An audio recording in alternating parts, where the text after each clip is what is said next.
तो इस कहानी के शुरू में हमें एक अंधेरा जंगल दिखाया जाता है जहां एक बच्चा भाग रहा था, किसी से डर कर या किसी से बचकर। सीन कट होता है और हमें इसी जंगल के दरमियान से गुजरती एक सड़क पर एक रेड बस दिखाई जाती है। थोड़ी ही आगे जाने पर इस बस को एक दरख्त की वजह से अपना रास्ता ब्लॉक मिलता है, इसलिए इस बस ने एक दूसरा रूट ले लिया, ये जाने बगैर क्या आगे कोई खतरा भी हो सकता है। वहाँ पर हम कुछ स्केट लैंटर्न भी देखते हैं और आगे जाने पर सारे दरख्त भी एटगट से ख़त्म हो चुके थे। अचानक ही धुंध ने बस को चारों तरफ से घेर लिया था। बस में बैठे हुए बच्चे भी बहुत डर गए। बच्चे बाहर रोड की तरफ देखते हैं क्योंकि एकदम से ही ड्राइवर को बस रोकनी पड़ी थी। उसने नीचे उतर के देखा तो सामने एक मरा हुआ हिरन था, जिसे वो ठिकाने लगाते ही जैसे ही वह पीछे मुड़ा तो एकदम से शॉक रह गया। अगले ही मिनट जब वो बस में दोबारा चढ़ा तो हमने देखा कि उसके पीछे कोई आदमी था जिसने बस ड्राइवर को गन पॉइंट पर लिया हुआ था। वो सब बच्चों को भी धमकी देकर अपनी सीट पर बैठने को कहता है। सभी उसकी बात मानने लगे और एकदम से इसी बस में बैठे हुए एक बच्चे को याद आया कि उसने न्यूज़ में इस आदमी के बारे में पढ़ा था। वो एक सीरियल किलर था और अभी कुछ ही दिन पहले जेल से भागा था। सिर्फ यही नहीं, डरा देने वाली बात यह भी थी कि यह आदमी सिर्फ टीनएजर्स को ही मारता था। ये कह ले कि वो एक साइकोपैथ है। इस आदमी के कहने के मुताबिक ये लोग सब करते रहे। उन्होंने अपने फ़ोन भी विंडो से बाहर गिरा दिए और ड्राइवर अपनी बस चलाता रहा। और चलते हुए ड्राइवर ने एक और साइन बोर्ड मिस कर दिया जिस पर लिखा था कि वो एक माली खाली जोन की तरफ बढ़ रही है, यानी एक ऐसा एरिया जहां सालों पहले रिसर्च की गई थी, लेकिन अब वहां पर कोई इंसान नहीं रहता था। ये एक टनल थी जिसमें इस टाइम बहुत सी लाइट जल रही थी और इसी टनल के अंदर एकदम से उनकी बस रुक जाती है। इन्हें मालूम हुआ कि बस का इंजन खराब हो गया है। उस साइकोपैथ किलर को लगा कि ड्राइवर उसके साथ चालाकी कर रहा है, इसलिए उसने एक बच्ची को गन पॉइंट पर ले लिया और ड्राइवर से कहा, चलो उतरो नीचे और मेरे सामने बस ठीक करो। कोई भी चालाकी करने की कोशिश की तो मैं इस बच्ची को मार डालूंगा। इसी दौरान अचानक इस टनल की लाइट भी चली गई। ये सभी अचानक घबरा गए। एकदम से ही इस अंधेरी टनल में इन्हें खौफनाक आवाज़ें सुनाई देने लगीं। किलर ने ड्राइवर को इशारा किया कि जाओ, जाकर देखो वहाँ क्या है। ड्राइवर भी अपनी टॉर्च लेकर आगे बढ़ा। जैसे जैसे ही वो खूब अंधेरे की तरफ बढ़ता जा रहा, उसे एक साया दिखाई देने लगा। करीब जाने पर पता चला वो तो एक भयानक दिखने वाला मॉन्स्टर था। ड्राइवर ने डर के चीख मारी और उस मॉन्स्टर ने उसे छाती से पकड़कर मार डाला। अंदर बस में बैठे हुए लोग ये सब कुछ देख रहे थे। वे किलर भी उस लड़की को लेकर जल्दी से बस के अंदर ही आ गया। ये लोग चिल्लाने लगे थे। किलर इन सब से खामोश रहने को कहता है ताकि वो मॉन्स्टर इन्हें देख ना पाए, सुन ना पाए, और तेज़ी से बस स्टार्ट करने की कोशिश करता है। लेकिन यहाँ पर बस की चाबी भी नहीं थी। वो तो अभी ड्राइवर के हाथ में थी जिसे मॉन्स्टर मार चुका था। वह इन बच्चों को काम देता है ड्राइवर के हाथ से चाबी लाने का। एक लड़की जैसे ही चाबी लाने के लिए डरते डरते ड्राइवर के पास पहुंची तो उसे देखकर वो शॉक रह गई। ड्राइवर मर चुका था।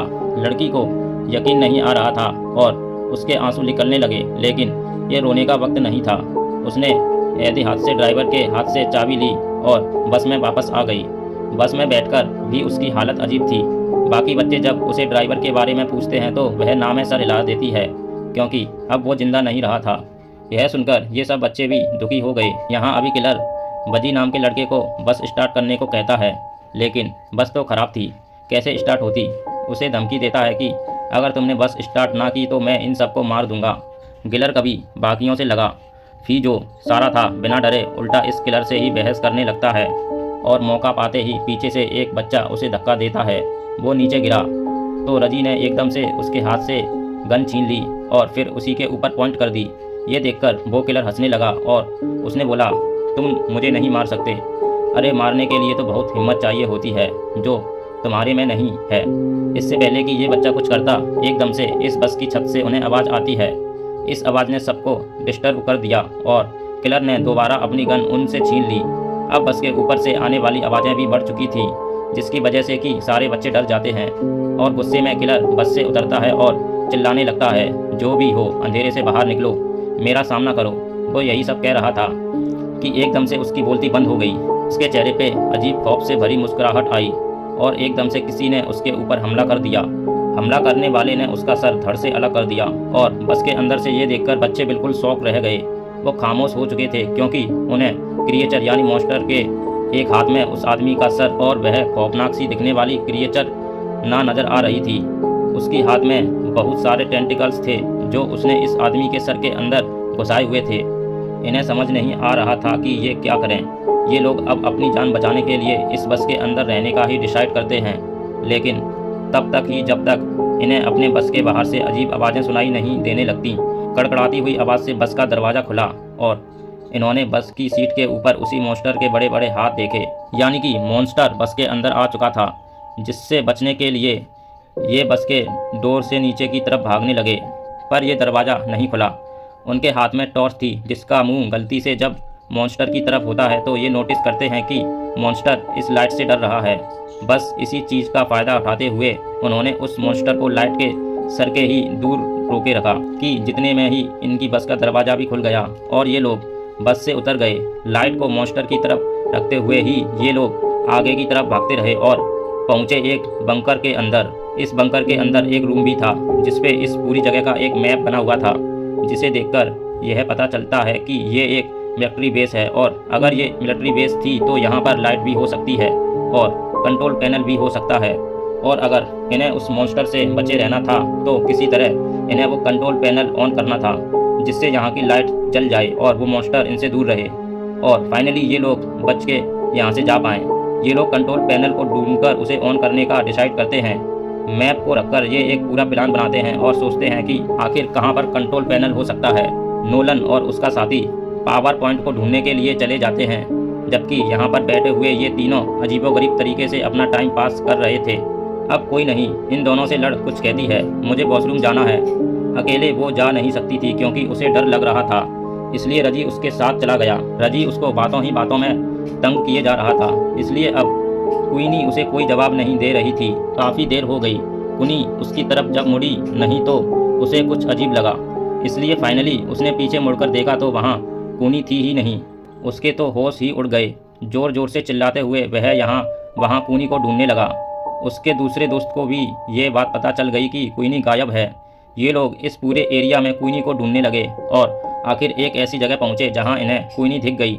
लेकिन इस क्वीनी के ऊपर एक मॉन्स्टर था, एक भयानक मॉन्स्टर जो बस क्वीनी को गर्दन पर काट कर खाने वाला था। क्वीनी की अपनी हालत तो जैसे बेहोशों की तरह हो गई थी।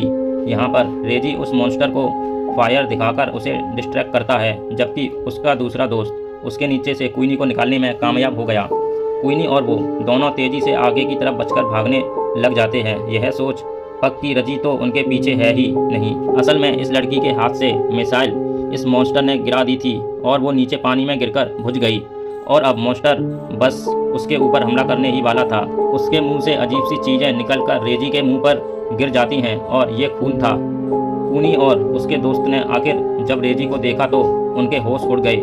ये लोग तो अब कुछ कर भी नहीं सकते थे और इससे पहले कि ये मॉन्स्टर रेजी को खा जाता एकदम से यहाँ लाइट आ जाती है, जिसकी वजह से मॉन्स्टर डर कर रेजी को छोड़कर चला जाता है और ये लोग समझ जाते हैं कि इनके दोस्तों को आखिर जनरेटर मिल ही गया। यहाँ नोलिन और उसके साथ ही जिन्होंने ये जनरेटर ढूंढकर ऑन किया था, उन्हें ही पास में एक कमरा मिला जिसमें एक डेड बॉडी पड़ी हुई थी और साथ ही बहुत सारी पिक्चर और नोट्स भी थे। इन नोट्स में सिर्फ इसी क्रिएचर के बारे में इंफॉर्मेशन थी। ऐसा लग रहा था कि जैसे किसी ने इस क्रिएचर के ऊपर बहुत रिसर्च की है और फिर जैसे वो इसको मारने में कामयाब नहीं हो पाया। खैर ये सब पढ़ना इनका पॉइंट नहीं था। इनका पॉइंट था कि ये जल्दी से पुलिस कार से निकल जाएं। इसलिए ये पीछे की तरफ मुड़ते हैं तो इन्हें दूर से एक अजीब सा शैडो दिखाई देता है।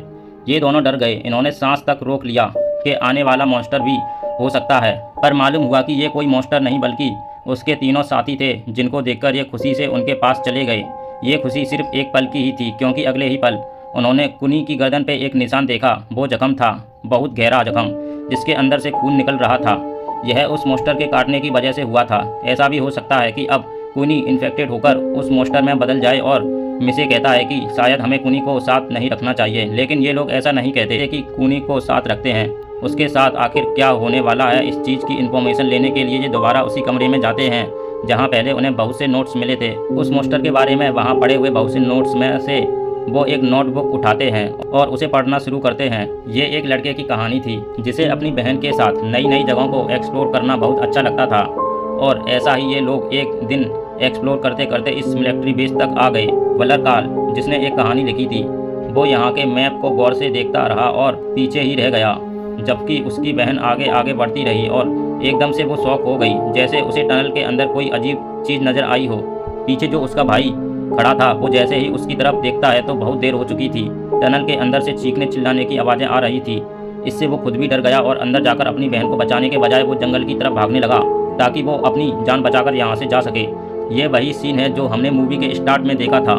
इस टाइम ये बच्चा तो यहाँ से चला गया, लेकिन अब उसके दिमाग में ये एक्सीडेंट रह गया था।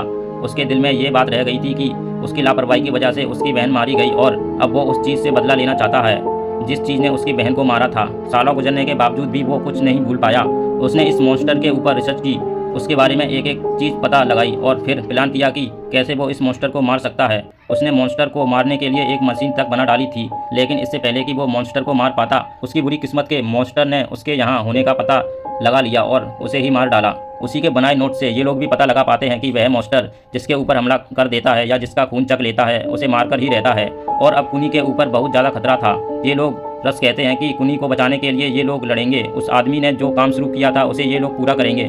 उसकी मशीन को ये लोग कंप्लीट करेंगे और उस मॉन्स्टर को मार देंगे। लेकिन कुनिया कहती है नहीं, मेरी वजह से कोई अपने आप को खतरे में नहीं डालेगा। लेकिन उसके सारे दोस्त अच्छे थे, वो कहते हैं नहीं, हम सारे यहाँ से जिंदा ही बचकर निकलेंगे। ये सोचकर ये सभी एक दूसरे को गले लगाते हैं और फिर एक साथ अपने प्लान पे वर्क करना शुरू कर देते हैं। कुछ ही देर की मेहनत के बाद ये लोग उस आदमी की बनाई मशीन को मुकम्मल कर भी लेते हैं जो अब पूरी तरह से काम कर रही थी। ये देखकर ये लोग बहुत खुश हुए, लेकिन अभी मेन काम बाकी था, उस मॉन्स्टर को इस मशीन के सामने लाना, जिसके लिए ये लोग एक ट्रैप बनाते हैं। क्वीनी के खून से भीगे हुए कपड़े ये लोग एक खाली जगह पर रख देते हैं ताकि उसे सूंघते हुए वो क्रिएचर वहां तक आ जाए। थोड़ी दूरी पर उन्होंने क्वीनी को भी खड़ा किया हुआ था ताकि मॉन्स्टर सही जगह पर आए और ये लोग फिर लाइट जलाकर उसे मार दें। इनके प्लान के मुताबिक वो मॉन्स्टर इनके सामने आया भी। खुशबू सूंघते हुए उसने क्वीनी के कपड़े भी उठाए, लेकिन ये क्वीनी नहीं थी। वो जान गया था।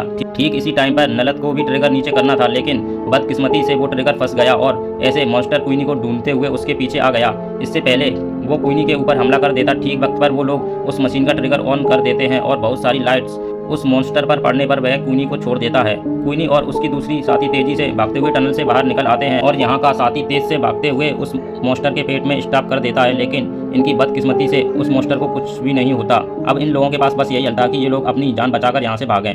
हाथों में मसाल लिए ये लोग बाहर की तरफ भागने लगते हैं, लेकिन अब मॉन्स्टर इनके पीछे था। वो दोनों लड़कियां तो तभी टनल से बाहर निकल गई थी। टनल से बाहर निकलते ही उन्होंने सुकून का सांस लिया और पीछे देखा जहां अभी तक उनके दोस्त नहीं आ रहे थे और अब उनके सामने मॉन्स्टर भी खड़ा था। डर से ये लोग कांपने लगे, लेकिन मॉन्स्टर बाहर नहीं आया क्योंकि बाहर रोशनी थी। इतने में पीछे हम उन तीनों लड़कों को भी देखते हैं जो अब इस मॉन्स्टर के करीब आ गए। पीछे से उसे आग लगाकर टनल से बाहर आ गए। वो मॉन्स्टर आग में जल गया और फाइनली इनका प्लान सक्सेसफुल रहा। उन्होंने इस मॉन्स्टर को मार दिया था। इन सबकी जान बच गई थी। ना सिर्फ अपने लिए, इन्होंने यहाँ आने वाले अगले सभी लोगों के लिए खतरा खत्म कर दिया था, इसलिए ये बहुत खुश थे। कहानी के आखिरी सीन में ये बच्चे अपने ड्राइवर को याद करते हैं जिसने इनसे एक पहेली पूछी थी कि वो ऐसी क्या चीज़ है जो हर मुसीबत से हमें बाहर निकाल देती है। उस टाइम तो इन्हें इस पहेली का जवाब नहीं आया था, लेकिन अब ये लोग समझ गए थे कि वो चीज़ हिम्मत है जो किसी भी इंसान को किसी भी मुश्किल समय से बाहर निकाल देती है। मरते हुए भी ड्राइवर ने इन्हें बहुत बड़ा सबक दे चुका था जो इनकी लाइफ में बहुत काम आने वाला था। और बस यही बताते हुए यह कहानी यहाँ ख़त्म हो जाती है। तो दोस्तों, कैसी लगी आपको मेरी आज की स्टोरी? अगर स्टोरी पसंद आई हो तो वीडियो को लाइक कर दें और चैनल को सब्सक्राइब कर दें। तो दोस्तों, मिलते हैं अगली स्टोरी में। जब तक के लिए आप अपना ख्याल रखना। बाय।